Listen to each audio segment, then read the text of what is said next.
Hey everyone, welcome back once again. So today we have one of my favorite videos of the year. It's the 2022 horror book recommendation video. I've done this every year now for the last 3 years, and picking my top horror books for this portion of the year is obviously one of my favorite things to do, as it is my main genre that I read. So yeah, this video will have 6 books, some known authors, some newer authors or newer authors to me, but a lot of good stuff. I read some very interesting books over the past couple months, and just can't wait to get into it. So let's get right to it. Okay, so we may as well start with the master himself, Stephen King. This is King's first book of 2022. I think he's got a one coming out later this year, Fairy Tale, which sounds like it could be very interesting.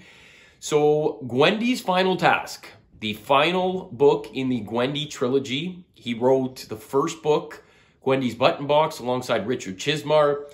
Then Richard Chizmar picked up the story himself, writing Gwendy's Magic Feather without Stephen King. And then King decided to jump back in and co-write it with Chizmar once again to finish it off.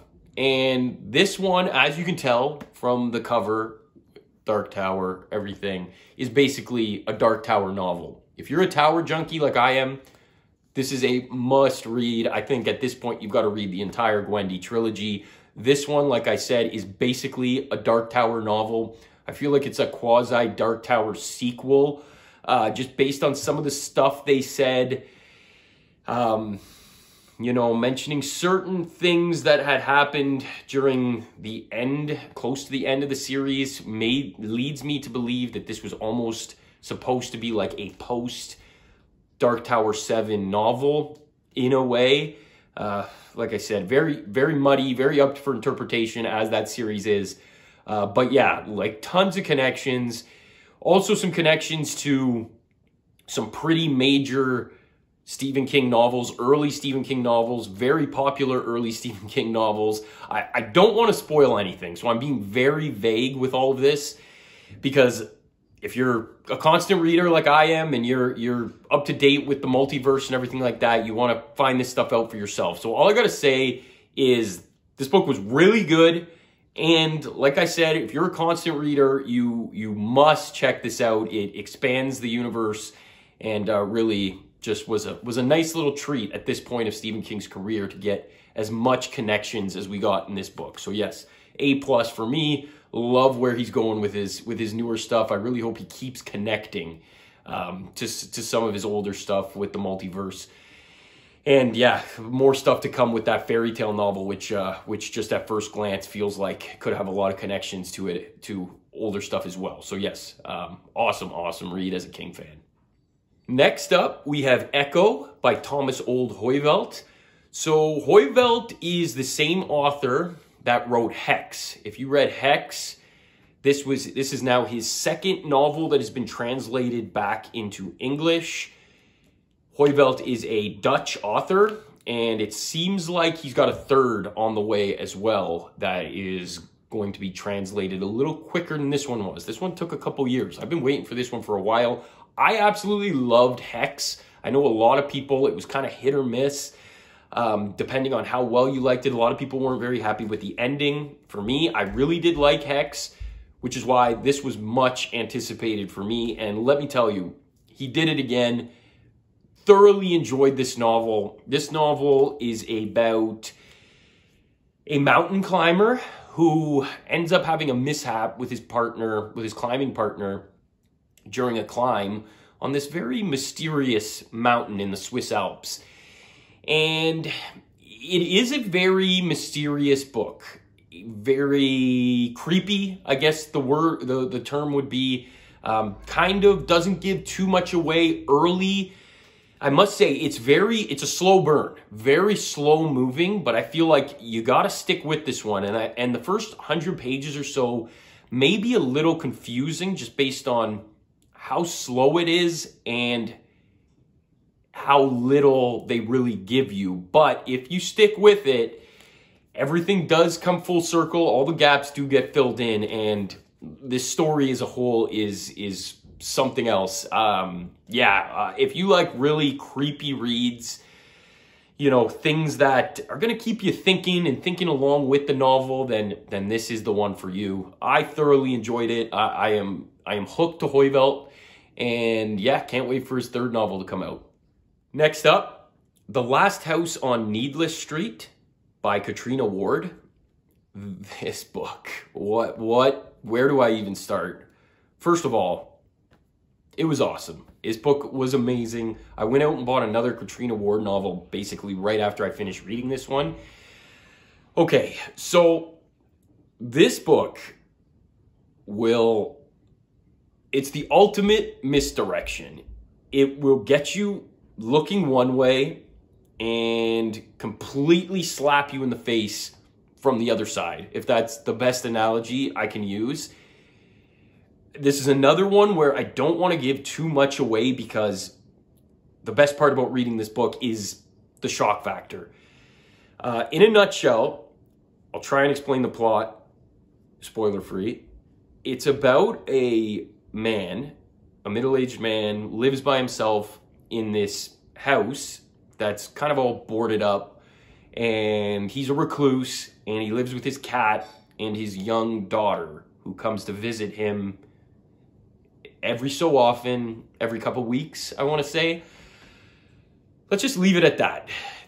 I know I'm not giving you much, but that's kind of the basis of the novel. And he's a pretty weird fellow, and it's a pretty weird novel. But like I said, this novel, kind of like Echo, it's a bit of a slow burn. It can be a little confusing through the first half, but please, please, it is worth it.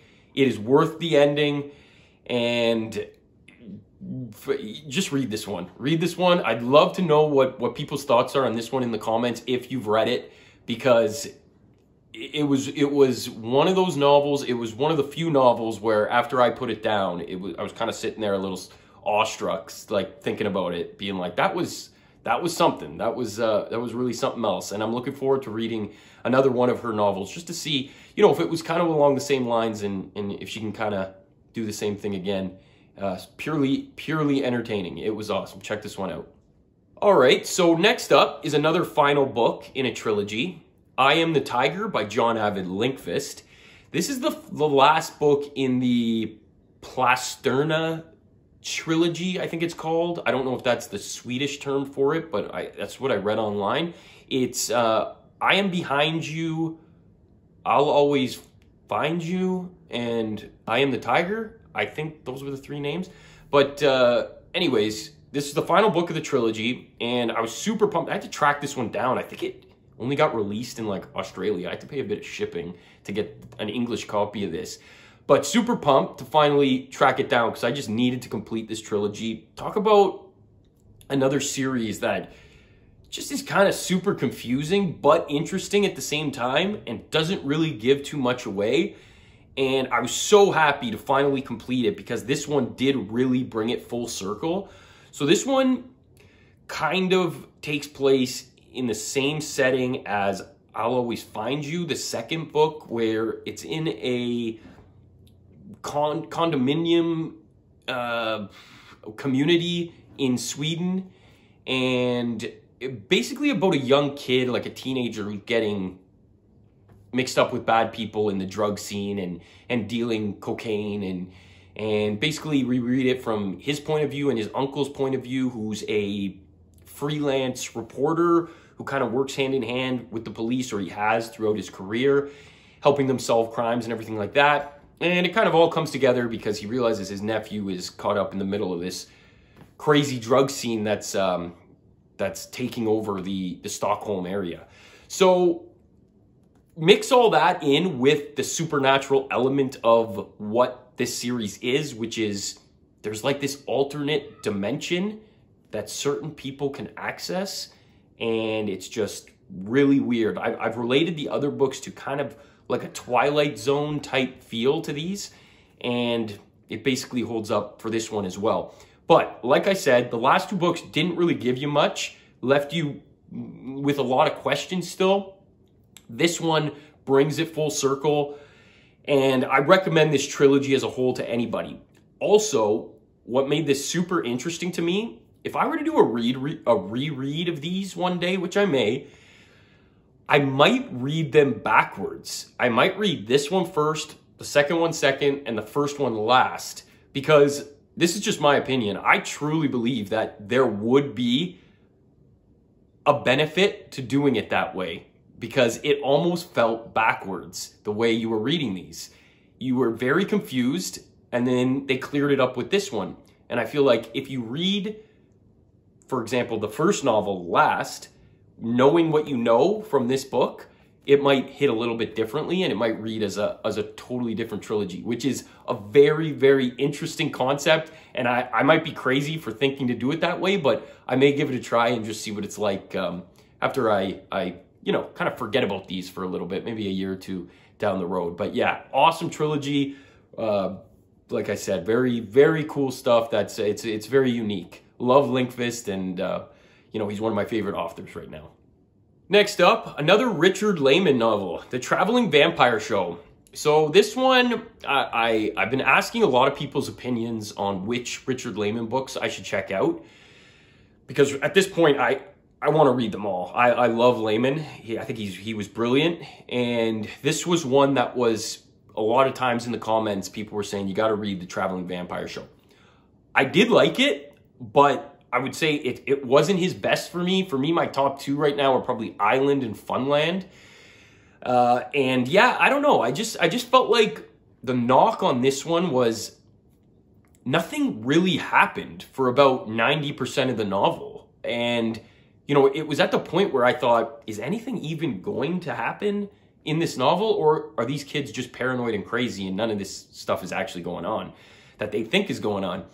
And yeah, so the last 10% was actually pretty crazy. So, I was wrong in thinking that.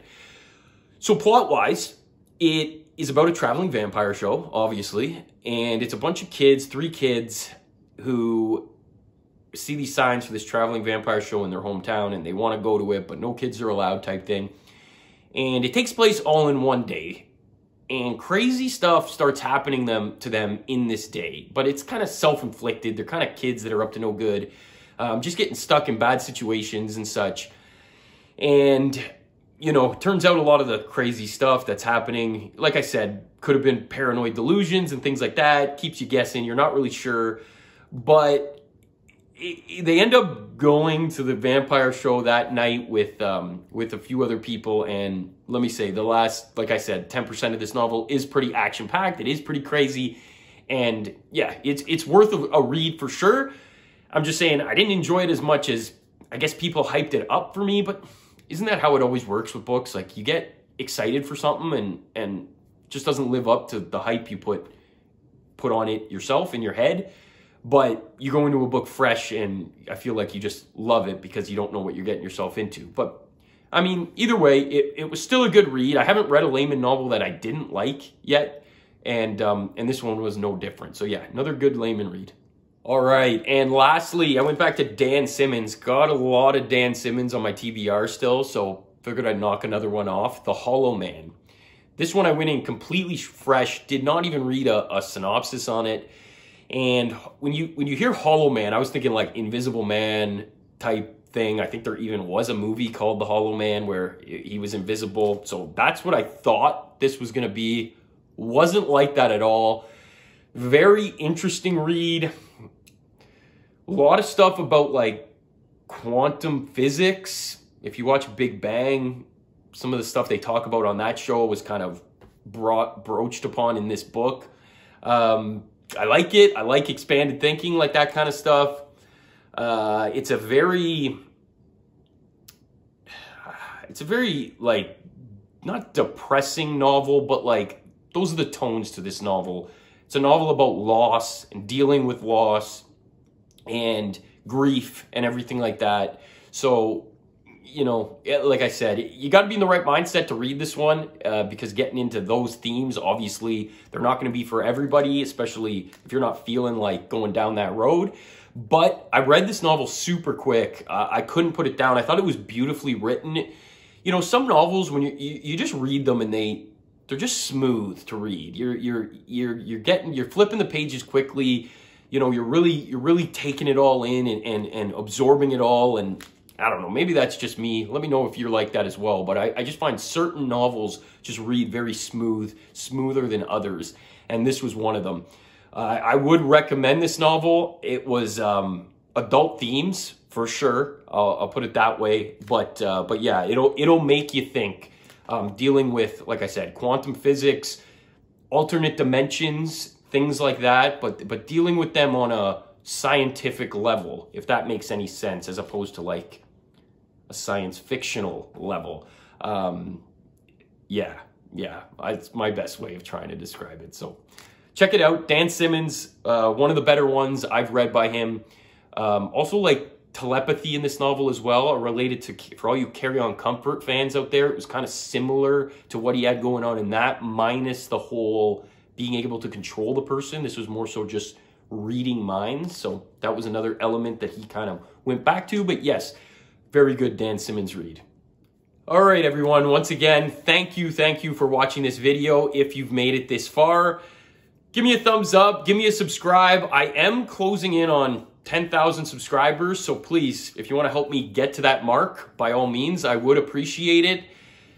It's a mark that I never ever thought I was going to get to, and it's pretty crazy to me. So yeah, thanks again, happy reading, and we'll talk to you guys soon.